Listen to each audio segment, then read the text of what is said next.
One of the first countries to recognize the United States as an independent nation was a Muslim country, Morocco. No country has been a friend of the United States longer than Morocco. You were the first nation to recognize us back in 1777. What if I told you that Morocco's flag, a red field with a green star, hides centuries of blood, betrayal, and forbidden symbols? That the five-pointed star at its heart was once feared by empires, whispered about in secret societies, and even banned for being too powerful? This is not just a flag. This is the story of a kingdom that refused to die, and the symbol that carried it through fire. Before we begin, be sure to like and subscribe to our channel to support our community. To outsiders, Morocco's flag looks deceptively simple, a plain red field, and in the center, a green pentagram, the Seal of Solomon. But history tells us simplicity is a disguise. Red was once the color of dynasties and bloodlines. The star, linked to Islam, to Jewish mysticism, even to Freemasons, has been called a gateway to hidden knowledge. And this symbol was not chosen lightly. It was forged through centuries of wars, sultans, colonial occupation, and rebellion. But how did a medieval empire's symbol survive the Spanish conquests, the French protectorate, and the carving of Africa? And why, even today, does Morocco cling to this star when so many wanted it erased? Because this star is more than a star. Long before the modern flag, Morocco's rulers waved red banners. The Idrisid dynasty, 788 to 974, descendants of the Prophet Muhammad, claimed red as their sacred color. Later, the Alawite dynasty, which still rules Morocco today, adopted red to mark their lineage back to the Prophet through Fatima. Red meant authority, martyrdom, and sacred bloodline. To fly it was to declare, "We are not just kings, we are God's chosen." In 1915, under French colonial rule, Morocco added the green five-pointed star to its red flag. But here's the mystery. The French chose it. They called it the Seal of Solomon, a symbol of wisdom, magic, and hidden power. They wanted to distinguish Morocco's flag from others in the Arab world that also used plain red. But why this star? And why then? Documents from French archives suggest two answers. To mark Morocco as separate from Arab neighbors, isolating it politically.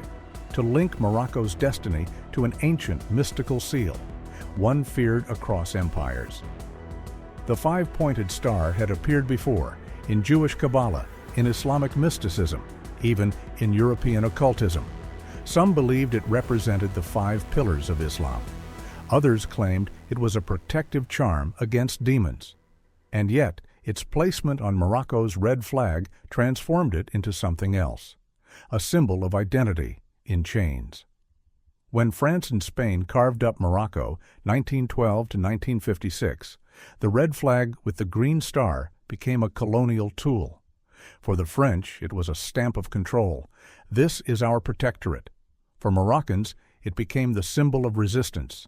This is still our kingdom. Secret nationalist groups waved it in defiance. Colonial authorities tried to suppress it, but every time it was banned, it reappeared, in protests, in mosques, in underground papers. The colonizers thought they had branded Morocco with their star, but instead they created a weapon, one that would outlast their empire. When Morocco regained independence in 1956, many thought the French-imposed star would be removed. But Sultan Mohammed V, father of modern Morocco, chose to keep it. Why? Some historians argue it had become too tied to Moroccan identity. Removing it would feel like erasing the struggle. And deeper still, the Sultan may have seen the star as a cosmic sign that Morocco's destiny was guided by forces beyond Europe. The green pentagram has layers. Islamic, 5 points equals the 5 pillars of Islam. Mystical, the Seal of Solomon used to command spirits and demons. Political, a reminder of colonial manipulation turned into a badge of defiance. But here's where it gets darker. Declassified French reports from the 1930s described Moroccan rebels carrying the flag into battle, believing the star gave them divine protection. Colonial officers wrote, "They march under the red banner as if it shields them from bullets. The star is their talisman." And even today, in protests, revolutions, and World Cup stadiums, the Moroccan flag is waved not as a mere national emblem, but as a living spell of unity. So what is Morocco's flag? A red banner of dynasties? A colonial invention? A mystical talisman? The truth is, it is all three, and that is why it endures. The Moroccan flag carries the weight of bloodlines, the scars of occupation, and the whispers of forbidden symbols. It is the past, present, and future stitched into one. If one simple star can hold the power of empires, mystics, and rebels, how many other flags carry secrets we've yet to see? The red of Morocco does not just fly above a nation, it bleeds across centuries. And the question remains, who truly controls the star?